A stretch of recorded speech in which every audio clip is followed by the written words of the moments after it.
கர்த்தருடைய பரிசுத்த நாமத்திற்கு ஸ்தோத்திரம். இந்த செய்தியின் தலைப்பு ராகாப் வேசி. ராகாப் வேசி. ஜெபத்தோடு இந்த செய்திக்குள்ளே கடந்துள்ளோம். கிருபையே எம்மை சூழ்ந்த காலம் தான் கிருபை, கர்த்தரில் மகிழ்வோம் களி கொண்டிடுவோம் கண்டடைந்தோம் கிருபை. கர்த்தரில் மகிழ்வோம் களி கொண்டிடுவோம் கண்டடைந்தோம் கிருபை. யோர்தானை கடந்து வந்தோம் எங்கள் இயேசுவில் பலனடைந்தோம். யோர்தானை கடந்து வந்தோம் எங்கள் இயேசுவில் பலனடைந்தோம். சேனையின் கர்த்தர் முன்னே நடந்தார், சோர்வின்றி காத்து கொண்டார். சேனையின் கர்த்தர் முன்னே நடந்தார், சோர்வின்றி காத்து கொண்டார். கிருபை எம்மை சூழ்ந்த காலம் தான் கிருபை, கர்த்தரில் மகிழ்வோம் களி கூர்ந்திடுவோம் கண்டடைந்தோம் கிருபை. தேசமே பயப்படாதே, எங்கள் தேவன் கிரியை செய்கிறார். தேசமே பயப்படாதே, எங்கள் தேவன் கிரியை செய்கிறார். தேசத்தின் நான்மை சேமமருள்வார், தாசர்கள் வேண்டிடுவார். தேசத்தின் நான்மை சேமமருள்வார், தாசர்கள் வேண்டிடுவார். கிருபை எம்மை சூழ்ந்து காலம் தான் கிருபை, கர்த்தரில் மகிழ்வோம் களி கூர்ந்திடுவோம் கண்டடைந்தோம் கிருபை. கர்த்தர் இவ்வாண்டினிலே பெருங்காரியம் செய்திடுவார். கர்த்தர் இவ்வாண்டினிலே பெருங்காரியம் செய்திடுவார். கால் வைக்கும் தேசம் கர்த்தர் தருவார், காத்திருந்தே அடைவார். கால் வைக்கும் தேசம் தேவன் தருவார், காத்திருந்தே அடைவார். கிருபை எம்மை சூழ்ந்து கொள்ளும் தாம் கிருபை, கர்த்தரில் மகிழ்வோம் களி கூர்ந்திடுவோம் கண்டடைந்தோம் கிருபை. ஆண்டுகள் நன்மையினால் முடி சூழ்ந்து வளம் பெருக, ஆண்டுகள் நன்மையினால் முடி சூழ்ந்து வளம் பெருக. தேசத்தின் மீதே கண்களை வைத்தே பாசமாய் நோக்கிடுவார். தேசத்தின் மீதே கண்களை வைத்தே பாசமாய் நோக்கிடுவார். கிருபை எம்மை சூழ்ந்து காலம் கம் கிருபை, கர்த்தரில் மகிழ்வோம் களி கூர்ந்திடுவோம் கண்டடைந்தோம் கிருபை. ஜாதி ஜனங்களையும் வந்து மோதி அசைத்திடுவார். ஜாதி ஜனங்களையும் வந்து மோதி அசைத்திடுவார். காத்து தவிக்கும் ஓலமகேலம் கர்த்தரை வாழ்ந்திடுவார்.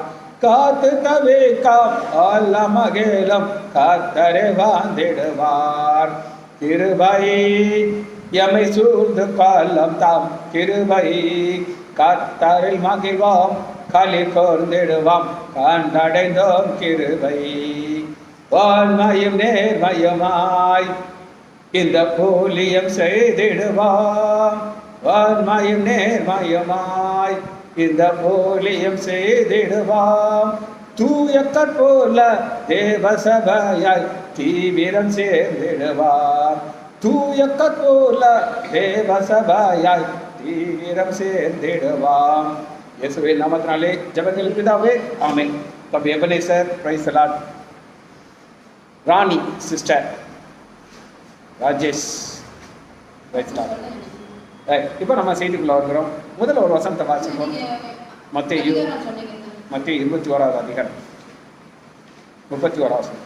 மத்தேயு 21:31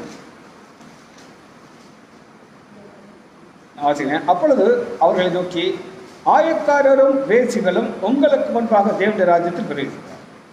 தேவனுடைய ராஜ்யத்துக்குள்ள யார் பிரவேசிக்க முடியும்?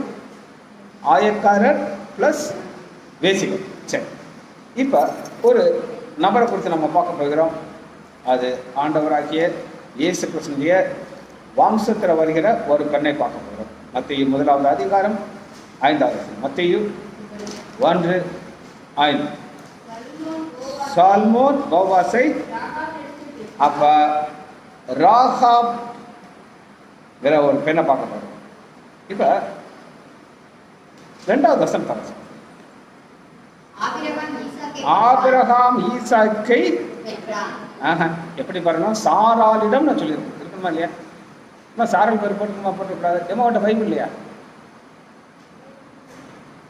போ, என் ரூம்ல போயிருக்காரு, என் ரூம்ல போயிருக்காரு. போ, அம்மா கை வச்சுருக்காரு. யார் என்ன பேர் போட்டுக்கணும்? இல்லை அங்கே பக்கத்தில் உட்காந்துக்கலாம். போ, போட்டுக்குமா இல்லையா? சாரால் சாதாரண அம்மாவா? சாதாரண அம்மாவா. சாரால் யார் அப்படின்னு கேட்டிங்கன்னா, எபிரேயர் 11வது அதிகாரம் 11வது. எபிரேயர் 11:11. சாரால் யார் அப்படின்னு கேட்டிங்கன்னா, விசுவாசத்தினாலே சாராலும்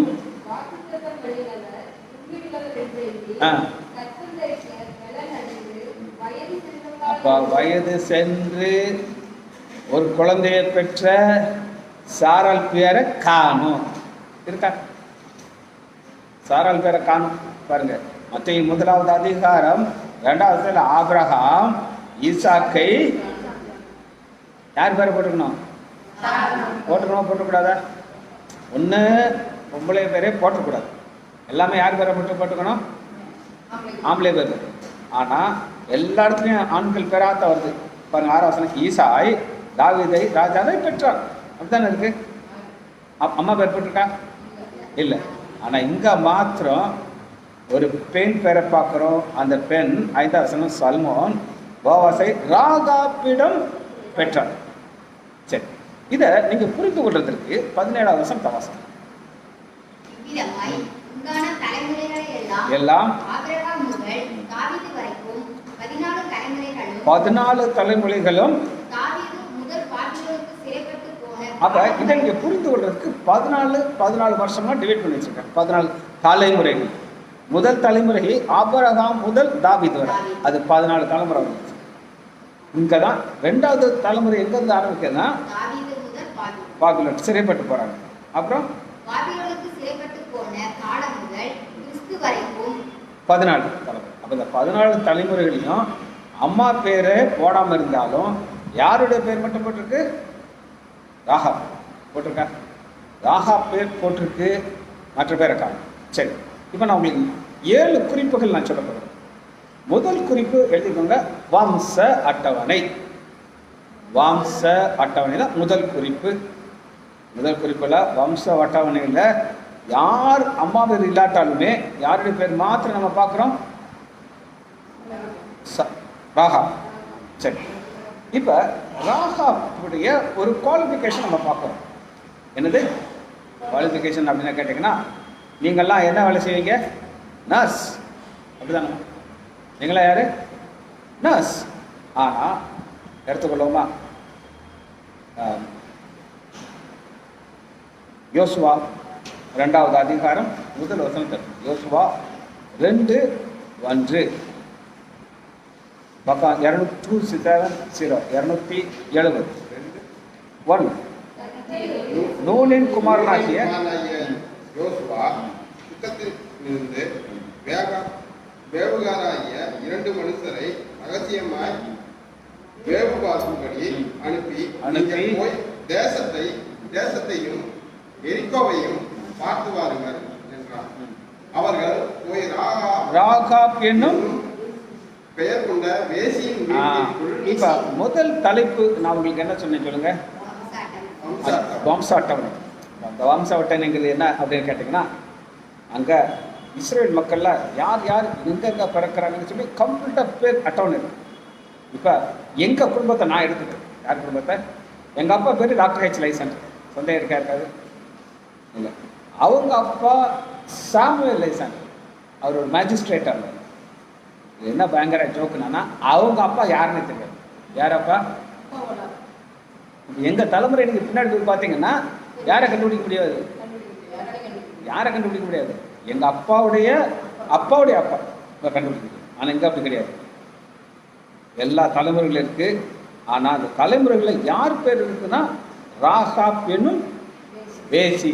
இப்போ எல்லாருக்கும் ஒரு பேர் இருக்கும், சரியா? இப்போ ஒரு பால்காரர் இருக்கார், நீங்கள் அவர் எப்படி கூப்பிடுவீங்க? பூக்காரங்கள வேசிய கூட முடியாது, கோவம் வராதா? ஆனால் இங்கே அவர் குடும்பமே என்ன இருக்காங்க, அப்படிப்பட்ட ஒரு குடும்பமாக தான் இருக்காங்க. அப்போ நம்பர் 2 நம்ம என்ன பார்க்குறோம் என்ன அப்படின்னு கேட்டிங்கன்னா, ஒரு பெண். அந்த பெண் உடைய வயதில் அவங்களுக்கு நீங்கள் பார்த்தீங்கன்னா, இந்த பெண்ணை சரித்திர ஆசிரியர்கள் என்ன சொல்கிறாங்கன்னா, இவங்க 10 வயசு இருக்கும்போதே, எத்தனை வயசு? 10 வயசு இருக்கும்போதே இவ யாரை குறித்து கேள்விப்படுறா அப்படின்னு கேட்டிங்கன்னா 11 10 2:10 நீங்கள் எகிப்திலிருந்து புறப்பட்ட போது, அப்ப எகிப்திலிருந்து புறப்பட்டு இந்த இடத்துக்கு வரும்போது இவளுக்கு வயசு 50 வயசு. 10 வயசுல ஆண்டவர் புரிஞ்சு அறிய ஆரம்பிச்சிருக்கா. 40 வருஷம் ஆச்சு எங்க இஸ்ரேல் மக்கள் கடந்து வர்றதுக்கு. இப்போ இவளுக்கு ஏறக்குறைய 50 வயசு. இப்போ இவருடைய இருதயத்திற்குள்ள ஒருத்தர் இருக்கிறார். அவர் யாருன்னா அவருடைய தேவன். ஏன் அப்படின்னு கேட்டீங்கன்னா, நான் 10 வருஷம் நான் வாசிக்கிறேன். நீங்கள், இந்த நீங்கள்ங்கிறது யாரு? இஸ்ரேல் மக்கள். அவங்க தான் கடந்து வர்றாங்க. நீங்கள் எகிப்திலிருந்து புறப்பட்ட போது கர்த்தர் உங்களுக்கு முன்பாக. அப்ப இந்த பெண் சின்ன பிள்ளையா இருக்கும்போது அவ இருதயத்திற்குள்ள யாரை குறித்து ஒரு ஒரு நியூஸ் வருது? சர்வ வல்ல தேவன் அவர் யார் மூலமாக கொண்டு வர்றாருன்னா, மோசே மூலமாக ஒரு கூட்டத்தார் கொண்டு வரும்போது என்ன நடக்குது அப்படின்னு கேட்டீங்கன்னா, கர்த்தர் உங்களுக்கு முன்பாக சிவந்த சமுத்திரத்தையும் தண்ணீரை வற்றி போனதையும்.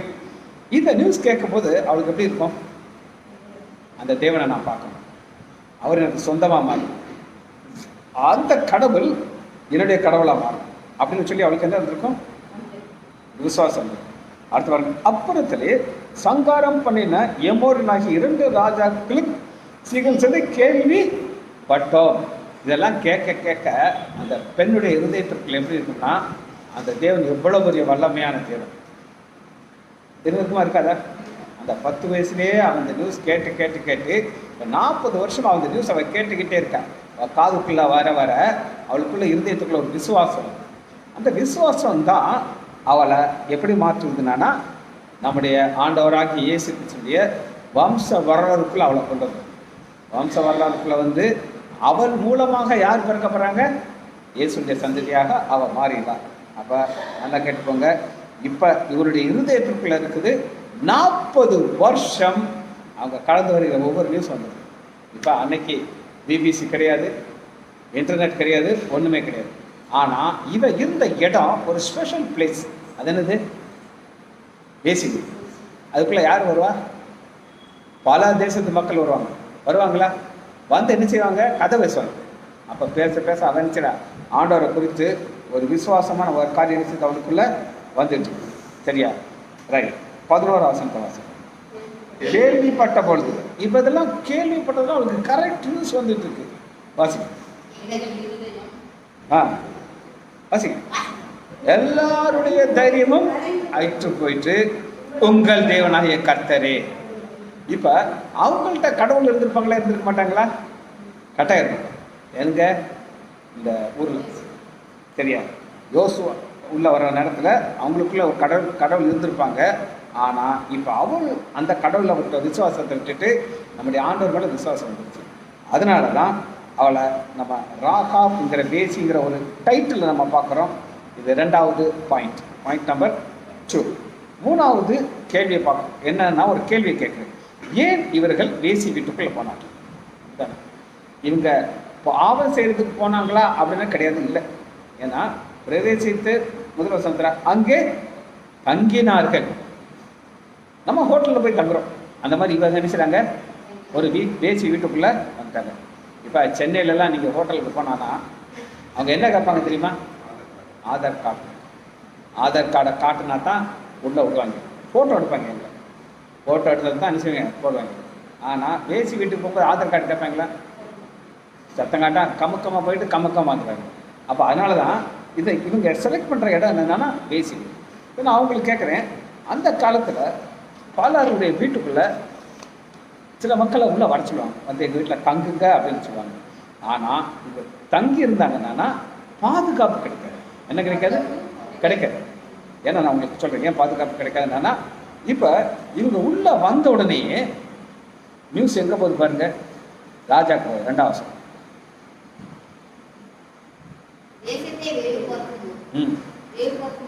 படி என்று இப்போ நம்ம ஆஸ்பத்திரிக்குள்ள ராத்திரி ஒரு 2 பேர் வந்தாங்கன்னா யாருக்காவது தெரியுமா? தெரியாது. இங்கே எத்தனை என்ட்ரன்ஸ் இருக்கு? பகலை வந்து தெரியும். வர்றான், செல்ஃபோனை தூக்கிட்டு போகிறான், யாருக்கு தெரியும். ஆனால் இப்போ இந்த கேமரா இருக்கனால ஓரளவு தெரியுது, இல்லைன்னா தெரியுமா? ஆனால் இங்கே ஒரு வேசி வீட்டுக்குள்ள புதுசாக 2 பேர் வர்ற நியூஸ் யாருக்கு போயிடுச்சு? எதனால? அதான் அடுத்த பாயிண்ட், 4வது பாயிண்ட், பாதுகாத்த ராகாப். பாயிண்ட் நம்பர் 4, பாதுகாத்த ராகாப். இப்போ அங்கே தங்கினார்கள். நியூஸ் இப்போ யாருக்கு எங்கே போயிடுச்சு? ராஜா. இப்போ உங்களுக்கு ஒரு சாய்ஸ் இருக்கு. இந்த மக்களை நம்ம காட்டி கொடுக்க போகிறோமா, பாதுகாக்க போகிறோம்? நீங்கள் தான் என்ன செய்வீங்க? காட்டி தாய் வந்தான்னு சொல்லி ஸ்டோரி முடிஞ்சதில்ல. நாளைக்கு பிரச்சனை வந்துச்சுன்னா யார் மாட்டிக்கிடுவா? நம்ம தான் மாட்டோம். ஆனால் அவள் ஒரு ரிஸ்க் எடுக்கிறான். காரணம் என்ன அப்படின்னு கேட்டிங்கன்னா, 3வது வசனத்தை வாசிக்கும். ராகா பண்டைய ஆள் அனுப்பி வெளியே கொண்டு வா. இப்போ உடனே இப்போ என்ன செஞ்சணும்? உள்ள இருந்தாலும் 2 பேர் இருந்தாங்களா இல்லையா? இருந்தாங்க. சொல்லலை. ஏன் சொல்லலை அப்படின்னா, இவனுக்குள்ள ஒரு பெரிய விசுவாசம் இருக்கு. இவர்களுடைய கடவுள் பெரிய கடவுள். ஏன்னா அந்த கடவுள் யார் அப்படின்னு கேட்டிங்கன்னா, 11ஆம் வசனத்தில் உங்கள் தேவனாகிய கர்த்தரே உயர வானத்திற்கும் தேவனாய். சரி, வானத்திற்கும் பூமிக்கும் உள்ள தேவன் என்ன செய்ய வல்லவராக இருக்கிறார், பாதுகாத்தால் அப்படின்னு நீங்கள் கேட்டிங்கன்னா, அவளுக்கு ஒரு அறிவு இருக்குது. அது என்ன அறிவு அப்படின்னு அவங்களுக்கு காட்டப்படும். யாத்ராகமம் 1வது அதிகாரம் 17. யாத்ராகமம் 1:17. தேவனுக்கு பயந்ததுனாலே 2 காரியம் இருக்கலாம். ஒன்றுக்கு கடவுளுக்கு பயப்படலாம், இல்லைன்னா ராஜாவுக்கு பயப்படலாம். 2க்கு யாராவது ஒரு ஆள். ராஜேஷ் போட்டிருக்காரு ஹாஸ்பிட்டல் 7 வாசல் இருக்குன்னு சொல்லி, அவர் என்ன வச்சிருக்காரு எங்களுக்கு தெரியல எத்தனை வாசல் இருக்குன்னு. சரி இருக்கட்டும். இப்போ பாருங்க வாசிக்கணும். 15 வாசிக்கணும். 15 வாசிக்கணும். எகிப்தின் ராஜா சிப்கால் பூவால் என்ற பெயர் கொண்ட பெயருடைய எபிரேய மருத்துவச்சிகளோடு பேசி, ஏமா இந்த எபிரேயர்கள்னா யாரு? ஆண்டோடைய பிள்ளைகள். எபிரேய பாஷை பேசுறது. அவங்களுக்குள்ள 2 டாக்டர் இருக்காங்க, ஃபேமஸான டாக்டர். யாரு? அவங்க தான் என்னது டெலிவரி பார்ப்பாங்க. யாருக்கு? அந்த இஸ்ரேல் மக்கள் எல்லாத்துக்கும். அவங்களுக்கு கட்டளை போடுறான். என்ன கட்டளை போடுறான் அப்படின்னு கேட்டிங்கன்னா, அவங்கள ஆண் பிள்ளையா இருந்தால் கொன்று போடுங்கள். இல்லைங்களா? இன்னைக்கு ஆண் பிள்ளை பிறந்தா சந்தோஷப்படுவாங்களா, பெண் பிள்ளை பிறந்தா சந்தோஷப்படுவாங்களா? லீலா சிரிக்குது. லீலா மூஞ்ச பேர் எப்படி இருந்தா? ஆனால் லீலா திரும்ப நான் சொல்கிறேன், எனக்கு 2வது ஒரு மக பிறக்கும்போது லீலா கிட்ட வந்து சொல்கிறா, இப்போ இது 2வது பொம்பளை பிள்ளை ஆயிரம் வர மறக்காது. இப்போ யாவது சித்தி டாக்டருக்கு ஒரு பையன் பிறக்காதா அப்படின்னு நான் ரொம்ப வருத்தம் சொல்லி லீலா சொல்லி ஒரே சோகமாச்சு. இப்போ அவளே 2 குட்டி போட்டான். புரியுது நான் சொல்றது? நல்லா கேட்டுக்கோமா.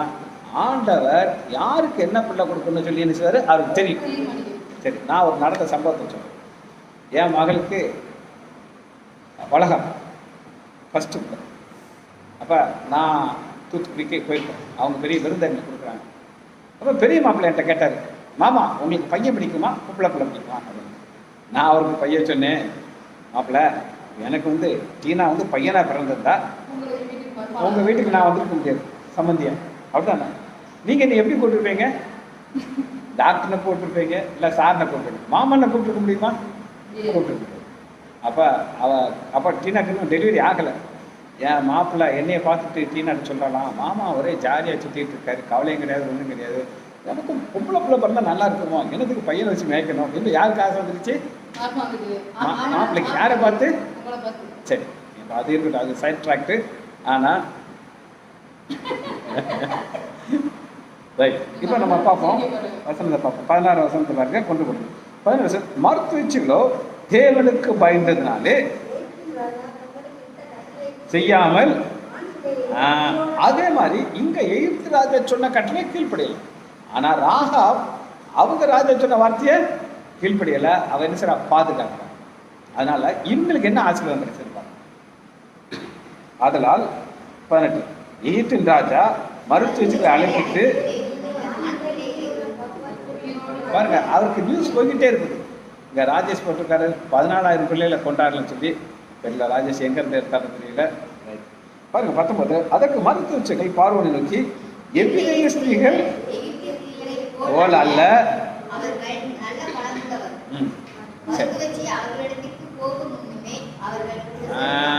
பார்த்தீங்களா, இவங்களுக்கு சிசரேன்லாம் கிடையாதுமா.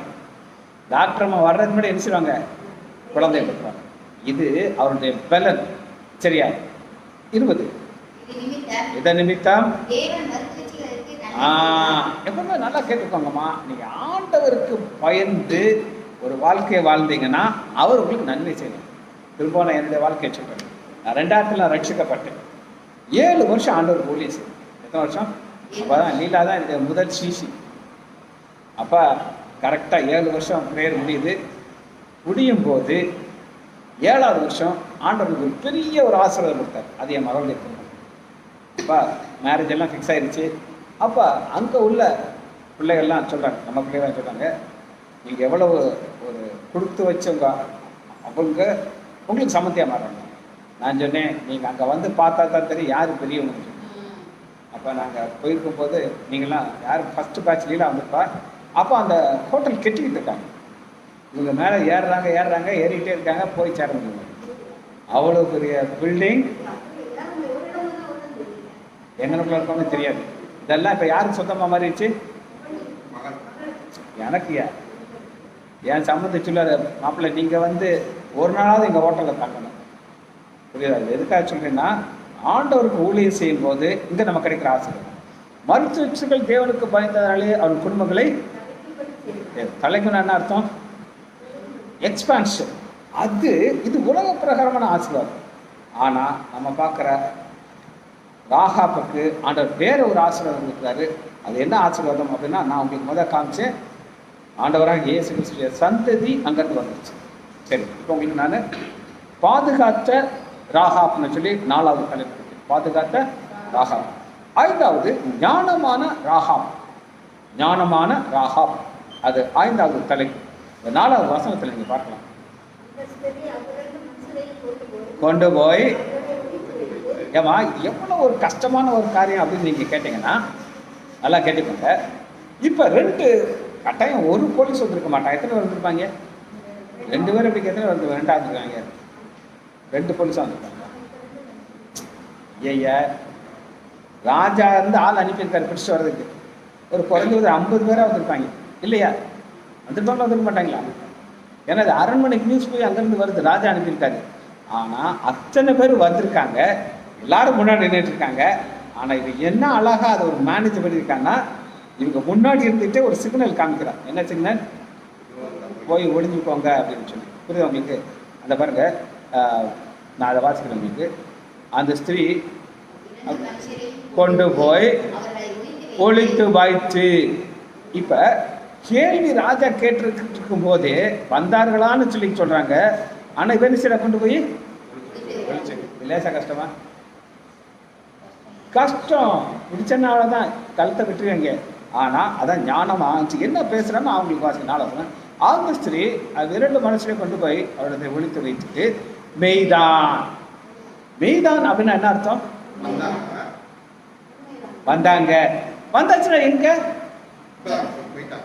வந்தாச்சுன்னா, இப்ப இவன் மட்டும் வரவே இல்லை அப்படின்னு சொல்லியிருந்தான்னா நல்லா கேட்க. வரவே இல்லைன்னு சொல்லி தான் நினைச்சிருப்பாங்க. உள்ள வந்து தொகுதி வந்துருப்பாங்களா இல்லையா? ஆனா இது அதனாலதான் நான் ஒரு தலைப்பு போட்டுருக்கேன், ஞானமான ராகாப். நம்ம என்ன செய்யும்? ஒளி செஞ்சுட்டு வரவே இல்லையே அப்படின்னு சொல்லியிருப்போம். வரவே இல்லைன்னா என்ன இருப்பான்? உள்ள போய் தேடி கண்டுபிடிச்சிருப்பாங்க. அதனாலதான் மெய்தான் என்னிடத்திலே மனுஷர்கள் வந்தார்கள். அப்ப இவங்களுக்கு கரெக்ட் நியூஸ் போயிருக்கு. ராஜாக்கு என்ன பேருக்கு? ஏபுகார் 2 பேர் வந்திருக்காங்கன்னு சொல்லி நியூஸ் கரெக்ட் நியூஸ் போயிருக்கு. இந்த பொண்ணு என்ன சொல்றா? உண்மைதான். உண்மைதான், மெய்தான், வந்தாங்க. அதுல பிரச்சனையே இல்லை. இவன் மட்டும் வரலன்னு சொல்லி தானே சொல்லி முடியும். புரியுதா? அடுத்து பாருங்க. ஆ, எவ்விடத்தாரோ அப்படின்னா இவங்க யார் சொல்லுங்க? இஸ்ரேல் மக்கள். ரொம்ப அந்த இஸ்ரேல் மக்கள் வித்தியாசமா இருப்பாங்க. அவங்க கலர் வேற மாதிரி இருக்கும், ஹைட் வேற மாதிரி இருக்கும். இப்போ நம்ம ஊர்ல ஒரு பிராமின் ஒரு ஆள் உள்ள வர்றாரு, கண்டுபிடிக்க முடியுமா? முடியாதா? பார்த்தா கலர் இல்லது, அவன் ஹைட்டு பார்த்தாலே வேற மாதிரி இருப்பான். இந்த மாதிரி இவங்கெல்லாம் அந்த விட அழகா இருப்பாங்க. ஆனா உள்ள வந்தானே எல்லாரும் கண்டுபிடிச்சிருவாங்க. 2 பேரும் புதுசா ஒரு ஆள் வரும். ஏமா நம்ம ஊர் 2 வெள்ளைக்காரங்க வந்தா கண்டுபிடிக்க முடியுமா? முடியாதா? கண்டுபிடிக்க முடியுமா? முடியாதா? முன்னாடி போறீங்க, முன்னாடி அது வெள்ளைக்காரன் கண்டுபிடிச்சு. ஆனா அவனுக்கு 2 கண்ணு தான் இருக்கும், ஒரு மூக்கு தான் இருக்கும். பார்த்தாலே பளிச்சு கண்டுபிடிச்சாங்க. ஆனாலும் அவன் எவ்விடத்தாரோ என்று ஏன் இந்த ஞானம் அந்த ஒரு வார்த்தையை சொல்றா அப்படின்னு நீங்க கேட்டீங்கன்னா, இவ மட்டும் அவங்க எதிரையர்கள் இஸ்ரேல் மக்கள் சொன்னா இவன் நியூஸ் அனுப்பியிருக்கணும். இவன் என்ன செஞ்சிருக்கணும்? ஆனா யாருன்னு எனக்கு தெரியாது. ஆனா வந்தது உண்மைங்கிறாங்க. அடுத்து பாருங்க 5வது வருஷம்.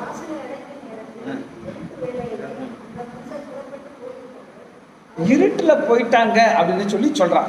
ஏன் இருட்டுல போயிட்டாங்கன்னு சொல்லி சொல்றான்னா, தொய்ந்து வாசல்.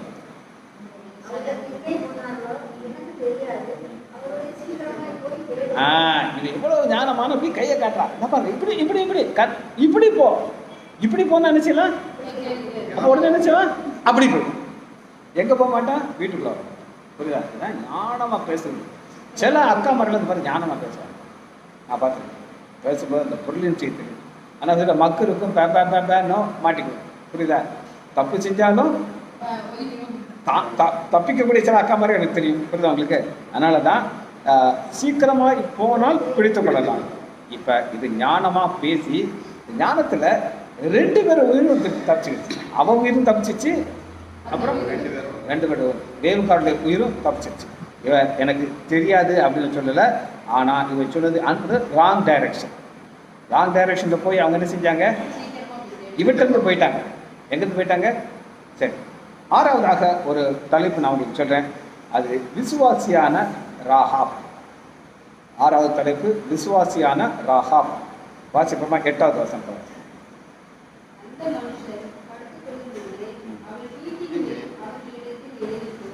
அவள் வீட்டின் மேல் அவர்களிடத்திலே ஏறி போய் படுத்துக்கொள்ளும். மட்டும்தான் என்ன அர்த்தம்? தூங்கியாச்சுன்னா அர்த்தம் செய்ய முடியாது, பேச முடியும். வாசமா ஒப்பு கொடுத்தாரா? ஒப்பு கொடுக்கலையா? கொடுக்கல. இன்னும் முடியலை. ஏமா இன்னும் முடியலைம்மா, இன்னும் உள்ளே வரல. உள்ளே வந்து நீ யுத்தத்தில் ஜெயிக்கணும், யோர்தானை கடந்து போகணும், நிறைய காரியங்கள் இருக்கு. ஆனால் இவ சொல்ற ஒப்பு கொடுத்தார். இது விசுவாசமான வார்த்தை. அதாவது நம்ம ஒன்று பெற்றுக்கொள்றதுக்கு முன்னுமே நம்ம பெற்றுக்கொண்டோங்கிற விசுவாசம். அதனால இந்த விசுவாசியான ராகா பெற்றுக்கொள்ளலை. ஆனால் என்ன சொல்றா? என்ன விசுவாசிக்கிறா? உங்களுக்கு தேசத்தை ஒப்பு கொடுத்தார் என்று. நம்பர் 1. அடுத்து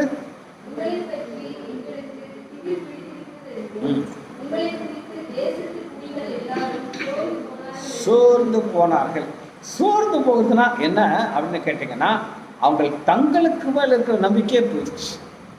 ஏன் போயிடுச்சு அப்படின்னு கேட்டீங்கன்னா, தொய்ந்து வாசம். அவளுக்கு எப்ப இருந்தே நியூஸ் வந்துட்டு இருந்து? எகிப்துல இருந்து கிளம்பும் போதே நியூஸ் வந்துட்டு இருக்கு. ஏமா ஒவ்வொருத்தருக்கும் ஒவ்வொரு இது பிடிக்கும். எனக்கு இந்த குக்கிங் பிடிக்கும். ஏன் குக்கிங் பிடிக்கும்? இன்னைக்கு ஒரு ப்ரிப்பரேஷன் வந்த உடனே போட்டு மரியாதை சொல்லி அது செஞ்சு கொடுத்தாச்சு. நான் மற்ற சேனல்லாம் பார்க்க மாட்டேன். ஏன்? கேன்டீன் இருக்கு, எனக்கு பிடிச்சது என்னது? குக்கிங். நான் அதை தான் பார்த்துக்கிட்டே இருக்கேன். ஆனால் எல்லாரும் அதை பார்ப்பாங்களா? எல்லாரும் பார்ப்பாங்க. ஏன்னா அவங்களுக்கு அதுக்கு என்ன கிடையாது. அதுபோல இந்த தேவனுடைய காரியத்தை இவ கேட்டுக்கிட்டே இருக்கிறார். என்ன கேட்டுக்கிட்டு இருக்கா? அவ 10 வயசுல இருந்து நினைச்சுக்கிறா. எதை கேட்டுக்கிட்டே இருக்கிறா? தேவனுடைய காரியங்களை கேட்டுட்டு இருக்கா. வாசிங்க.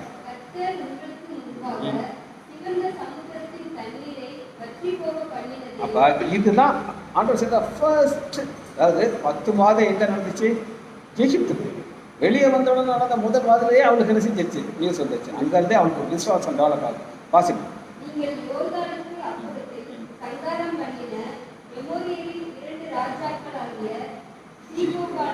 சீகோன், ஓக், இந்த 2 ராஜாக்கள் தான் அன்னைக்கு இருக்கிற ரொம்ப பவர்ஃபுல் ராஜாக்கள். உங்களை யாரும் ஜெயிக்க முடியும். ஆனா இந்த ராஜாக்களையே யார் ஜெயிச்சிட்டா?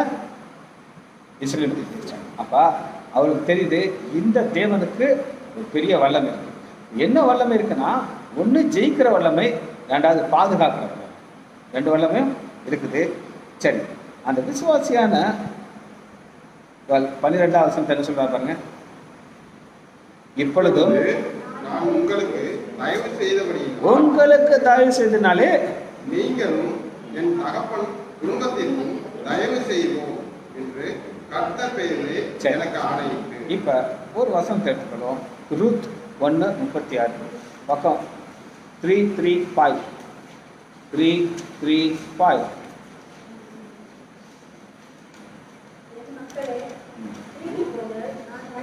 ஏமா 1:16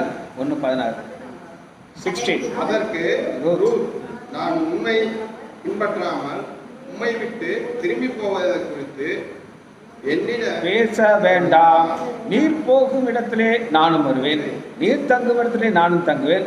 உம்முடைய ஜனம் என்னுடைய ஜனம், உம்முடைய தேவன் என்னுடைய, உம்முடைய தேவன் என்னுடைய தேவன். இவ்வளவுதான் புரிஞ்சு போச்சு. புரியுதா உங்களுக்கு? இதே கான்செப்டை தான் யாரும் சொல்றா? ராகாம்.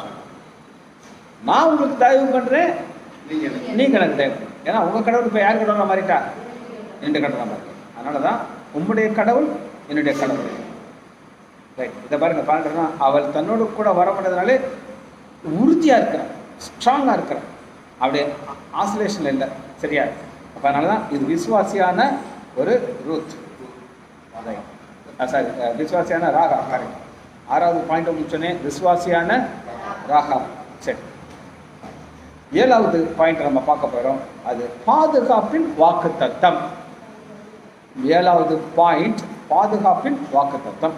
இந்த பாதுகாப்பின் வாக்குத்தத்தம் ஆண்டவர் யாருக்கு கொடுக்கிறார் அப்படின்னு கேட்டீங்கன்னா, ஆபிரகாமுக்கு கொடுக்கிறார். எடுத்துக்கலாமா? ஆதியாகமம் 12வது அதிகாரம் 13வது அதிகாகமம் 12:3.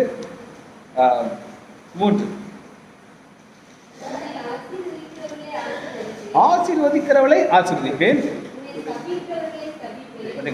முடிஞ்சிச்சு. நம்ம ஒரு சிலர் ஆசீர்வதிக்க முடியும், இல்லை என்ன செய்ய முடியும்? சபிக்கும். 2 தான் செய்ய முடியும். 2 கூடுதலாக ஒன்று செய்ய முடியுமா? காலையில் ஆசீர்வதிப்பேன், சாயங்காலம் சாப்பிட முடியும்னு சொல்ல முடியும். அப்ப இந்த வாக்குத்தத்தம் யாருக்கு வந்துருச்சு? இப்ப ராகாப். ஏன்னா ராகாப் காட்டி கொடுக்கலாம், இல்லைன்னா பாதுகாக்கலாம். பாதுகாக்கிறதுனால அந்த ஆசீர்வாதம் இவளுக்கு வந்துருச்சு. அதனால இவளுக்கு என்ன கிடைக்குது அப்படின்னு கேட்டீங்கன்னா, யோசுவா 2வது அதிகாரம் 13வது. நீங்கள் என் தகப்பனையும் என் தாயையும் என் சகோதரரையும் என் சகோதரிகளையும் அவர்களுக்கு உண்டான எல்லாவற்றையும் உயிரோடு வைத்து எங்கள் ஜீவனை நிச்சயமான அடையாளத்தை எங்களுக்கு தர வேண்டும். அந்த நிச்சயமான அடையாளம் என்ன அப்படின்னு கேட்டீங்கன்னா, அது ஒரு சிகப்பு நூல். 17வது. அப்பொழுது அந்த மனுஷர் அவளை நோக்கி, இதோ நாங்கள் தேசத்திற்குள் பிரவேசிக்கும் போது நீர் இந்த சிவப்பு நூல் கயிற்றை எங்களை இறக்கிவிட்ட ஜன்னலிலே கட்டி உன் தகப்பனையும் உன் தாயையும் உன் சகோதரர்களெல்லாம் எங்க இருக்கணும் அப்படின்னா உள்ள இருக்கணும். உள்ள இருந்தா தான் பாதுகாப்பு. நான் வாசிக்கிறேன். 19 எவனாகிலும் உன் வீட்டு வாசலை வெளியில புறப்பட்டால், அவன் நான் போய் டீ குடிக்க போறேன், டீ கடைக்கு போயிட்டு வர போறேன் அப்படின்னு போனா அவனுக்கு பாதுகாப்பு கிடையாது. உள்ள இருக்கிறவங்களுக்கு மாத்திரம்தான் எங்க பாதுகாப்பு, எல்லாருக்கும் பாதுகாப்பு கிடையாது. இதை நீங்க எங்க பார்க்கலாம் அப்படின்னு கேட்டீங்கன்னா, யாத்ராகமம் 12வது அதிகாரம் 13வது. யாத்ராகமம் 12:13.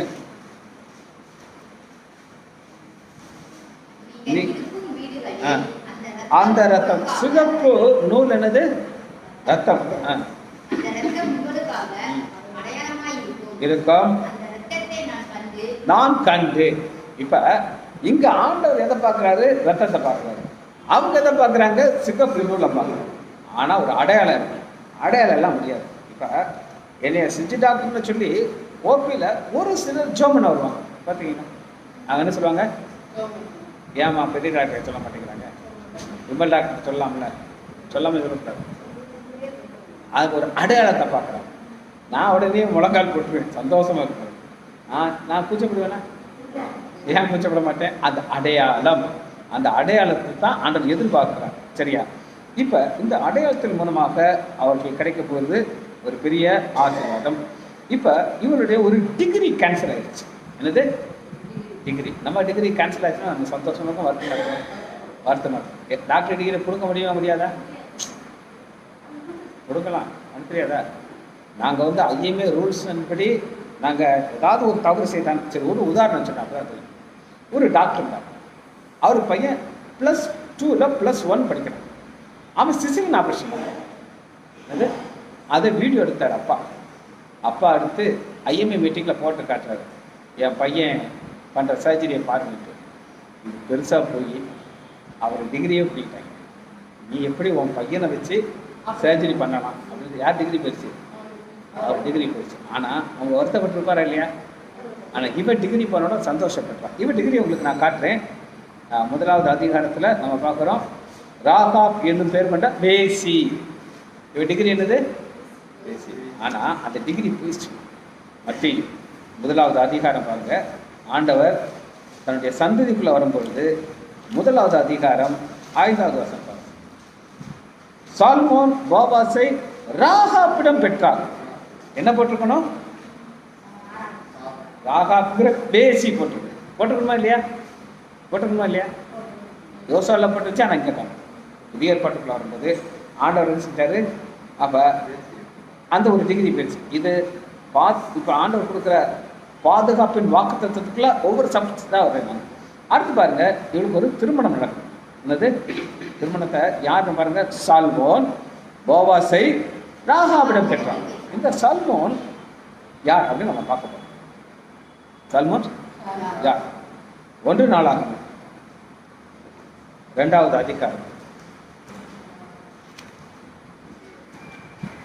1 நாளாகமம் 2:11.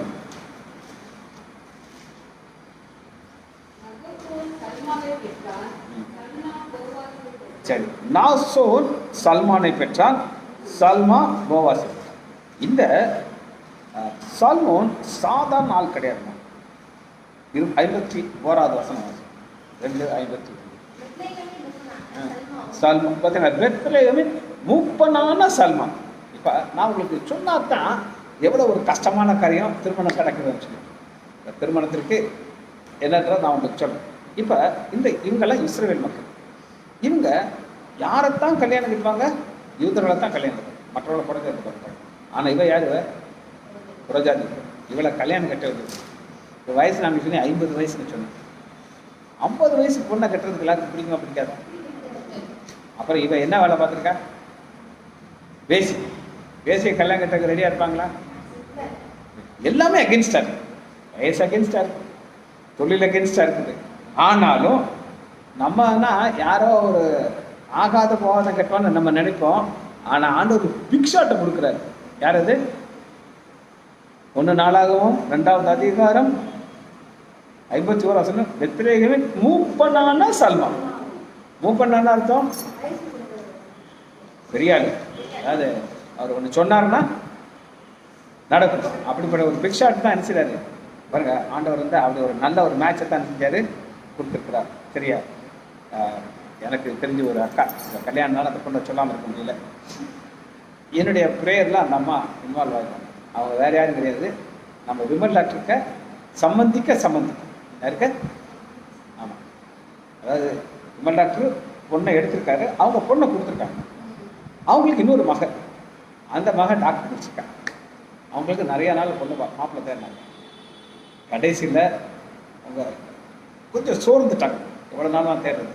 ஆனால் ஆண்டவர் கொடுத்தாரு மாப்பிள்ளை. அவர் எம்எஸ் ஆர்த்தோ, நான் டிப்ளமா ஆர்த்தோ, அவர் நமக்கு எப்படி ஆஸ்பத்திரி இருக்கோ அப்போ அவங்களுக்கு ஒரு ஆஸ்பத்திரி இருக்கு. அவர் ஏற்கனவே ஹாஸ்பிட்டல் இருக்குது, நிறைய தொழில் செய்கிறாங்க. அவங்க கல்யாணத்துக்கு அவங்க ஒரு BMW கார் வரும், நம்மலாம் துட்டு கூட பார்க்க முடியும். அந்த குடும்பத்தில் அப்படி ஒரு கார் வச்சுருக்காங்க. ஆண்டவர் வந்து ஒரு சில மாப்பிள்ளையை வச்சுருப்பாரு, அப்படி வச்சுருப்பாரு. ஆனால் அது அவர் கொடுக்கணும் மனசு தானே வந்துடும். சரியா? ரைட். இப்போ பாருங்க,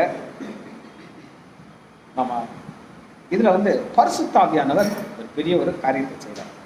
என்னன்றத உங்களுக்கு அதை கடைசி அதை மட்டும் வாசிச்சு நம்ம முடிக்க போகுது.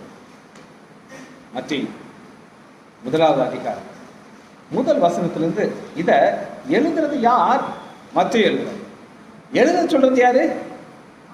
ஆவியானவர். பரிசுத்த ஆவியானவர் சொல்ல சொல்ல சொல்ல இவர் நினைச்சுவாரு கட கட கட கடன்னு எழுதிட்டே இருப்பாரு. 1 எழுதிட்டாரு, 2 எழுதிட்டாரு, 3 எழுதிட்டாரு, 4 எழுதிட்டாரு. 4 எழுதினோட ஸ்டாப் கொடுத்தாரு. யார? மத்தேயு. மத்தேயு எழுதுறது என்ன செய்யணும்? நிப்பாட்டிட்டு அவர் அப்படியே யோசிச்சு பார்க்குறாரு ஆவியானவர். இப்போ ஒரு அம்மாவுக்கு நம்ம மதிப்பு கொடுக்கணும். யாருக்கு மதிப்பு கொடுக்கணும்? ராகாப். ஏன் ராகாபுக்கு கொடுக்கணும்? அன்னைக்கு அவர் செய்த காரியத்தை புதிய ஏற்பாட்டுக்குள்ள வரும் பொழுது அவர் பேர் என்ன செய்யணும்? இப்போ ஒரு சின்ன ஒரு உதாரணம் சொல்றோம். நம்ம ஜிஹெச் பக்கத்தில் ஒரு ஸ்கூல், அந்த ஸ்கூல் பேர் தெரியுமா? அப்படி சுபைநாடு. சுபைநாடு யார் சொல்லுங்க? அவனுக்கு தெரியுமா? சுபைநாடுன்னு தெரியாது, ஆனால் பேர் மட்டும். அப்போ அவங்க சந்ததியில் எங்கே இருக்காங்க? கோடீஸ்வரலாம் இருப்பாங்களா, பிச்சைக்காரலாம் இருப்பாங்களா? கோடீஸ்வரன் தான் சொல்லுவான் சுபைநாடு பேர் என்னான்னு, நான் கொடுத்தாரு, நான் அப்படி இருக்கேன்னு சொல்லணும் இல்லையா? இப்போ ஏன்னா சொல்கிறேன் இருக்கானா? அவன் சந்ததி எங்கே இருக்கு? அவர் ஃபோட்டோ எங்கே இருக்குது தெரியுமா? போய் பாருங்களேன், உள்ளே போக முடியுமா? முடியாது. போய் பார்த்து போய் சும்மா குத்து போய் படம் சொல்லக்கூடாது. இதுக்கு நான் சொல்லேன்னா அந்த பேரெல்லாம் 10 வயசா பிரயோஜனம் இருக்குது. சந்ததியெல்லாம் திட்டிருப்பான், அடப்பாவி இவ்வளோ ஏக்கரை நீ ஓசியா ஸ்கூலுக்கு கொடுத்திய உன் பேரை போடுறதுக்காண்டி. ஆனால் ஆண்டவர் ஆவியானவர் என்ன சொல்கிறார் அப்படின்னா, இந்த 5வது வருஷம் வரும்போது மற்ற ஸ்டாப் சொல்லிட்டு சல்மோனை போவாசை ராகாபிடம் பெற்றார். அதனால் 2வது வருஷத்தில் ஆபிரகாம் ஈசாக்கை யார்கிட்ட பெற்றாலும் போடணும்? சாரா. அதெல்லாம் ஆவியானவர் ஸ்கிப் பண்ணிட்டே போனவர் இங்கே வரணும் ராகாப்பை மாட்டேன். அதனால் ராகாப்பை சொல்லிட்டு திரும்பவும் நான் ஸ்டார்ட் பண்ண வசனத்தை சொல்லி நான் அதை முடிக்க போகிறேன். அது என்ன அப்படின்னு கேட்டிங்கன்னா, மத்தேயு 21:31. மத்தேயு 21:31.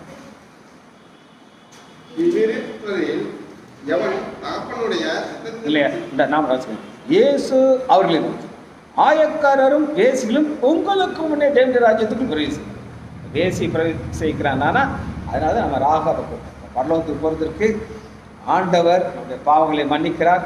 நம்ம எங்கே கொண்டு போயிடுவார்? ஜெபிச்சு முடிப்போமா?